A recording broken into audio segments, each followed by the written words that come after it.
Bonjour, sur cette vidéo nous allons aborder la somme des n plus une première puissance entière d'un nombre. Alors ça veut dire prendre un réel q et pour tout entier naturel n, calculer la somme q puissance 0 plus q puissance 1 plus q puissance 2 plus etc. jusqu'à q puissance n. Ça veut dire en fait 1 plus q au carré plus etc. jusqu'à q puissance n. Alors en commençant par q puissance 0, on a bien ici n plus un terme pour atteindre q puissance n. Alors pour ce faire, on introduira directement la formule, puis on l'appliquera sur quelques exemples. Commençons tout d'abord par énoncer la formule sous la forme de la propriété suivante. Alors on va prendre un réel que l'on va noter q. Pour tout entier naturel n, on va séparer deux cas de figure. Alors si q est différent de 1, la somme 1 plus q au carré plus etc. jusqu'à q puissance n va être donnée par la formule 1 moins q puissance n plus 1 sur 1 moins q.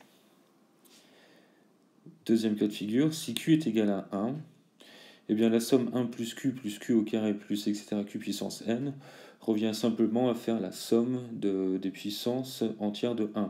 1 plus 1 au carré jusqu'à 1 puissance n. Ce qui correspond finalement à additionner 1 n plus une fois, c'est-à-dire n plus 1.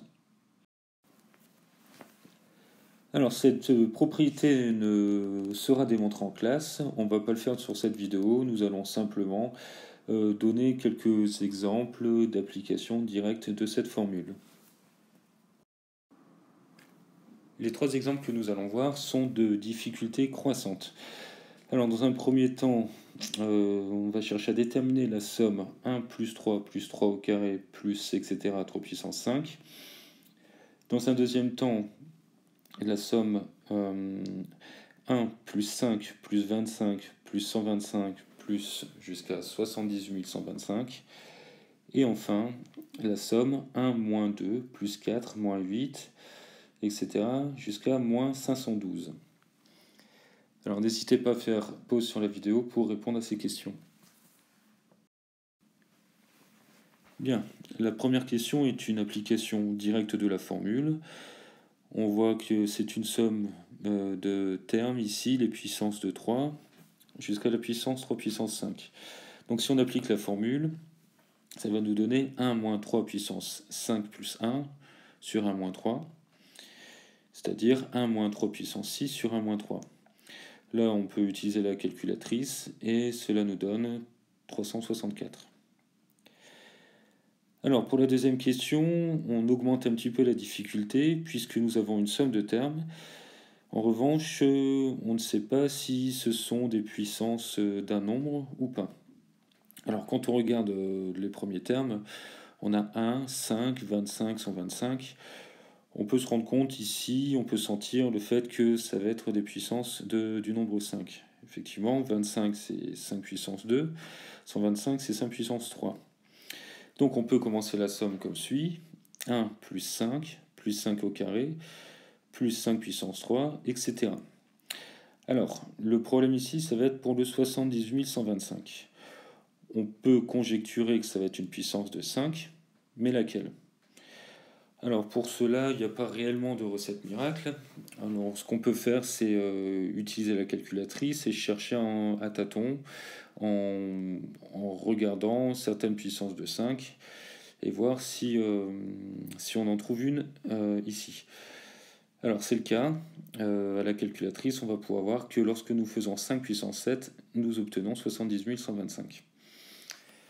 Bien, donc maintenant on peut appliquer la formule.